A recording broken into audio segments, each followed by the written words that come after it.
Hi! இன்னைக்கு November 20 என்னோட தங்கப்பூவோட birthday. So இந்த பர்த்டே பார்த்தீங்கன்னா, நான் எப்படியெல்லாம் அவளுக்கு போகணும்னு நெனச்சேனோ, அதே மாதிரி சூப்பரா போச்சு. அது எல்லாத்தையும் தான் உங்க கூட ஷேர் பண்ணிக்க போறேன். நான் கேக் பிஸ்னஸ் ஸ்டார்ட் பண்ணதுலேருந்து சனா கேக் கேட்டுக்கிட்டே இருப்பா. நான் செஞ்சு குடுத்ததே இல்ல இதுவரைக்கும் அவ பர்த்டேக்கு. ஆனா அவங்கள வச்சு தான் கேக் கத்துக்கிட்டேன். ஸோ இன்னைக்கு சர்ப்ரைஸா அவளுக்கு ரொம்ப பிடிச்ச சாக்லேட்ஸ் எல்லாத்தையுமே வாங்கி, சாக்லேட்ட அள்ளி கொட்டி, அவளுக்கு ரொம்ப பிடிச்ச சாக்லேட் ஓவர்லோட் கேக் தான் ரெடி பண்ணியிருந்தேன். இந்த கேக்கு அவளுக்கே தெரியாம சர்ப்ரைஸா காலையில 5 மணிக்கு எந்திரிச்சு நானும் சாந்தினியும் தான் ரெடி பண்ணோம். இந்த கேக் அவள் கண்ணில் காட்டும்போது எவ்வளோ சந்தோஷப்படுறான்னு பார்க்கணும்.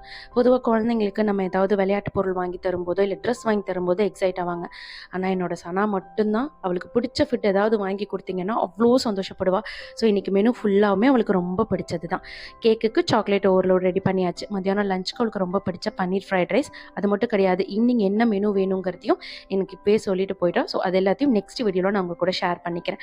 பன்னீர் ஃப்ரைட் ரைஸ் ரெடி பண்ணி அவளோட லஞ்ச் பாக்ஸ்க்கு போட்டாச்சு. இப்போ கேக்கை அவள் பார்த்ததும் அவள் நம்பவே இல்லை. அவ்வளோ சந்தோஷம் அவளுக்கு. ஏன்னா நான் கேக் செய்யலை அப்படின்னு சொல்லி அவளுக்கு சொல்லி வச்சுருந்தேன். பார்த்ததும் அவ்வளோ எக்ஸைட்மெண்ட். ஒரு 3 நாளைக்கு சந்தோஷமாக ஃப்ரிட்ஜை திறந்து கொஞ்சம் கொஞ்சமாக எடுத்து சாப்பிடுவாள்.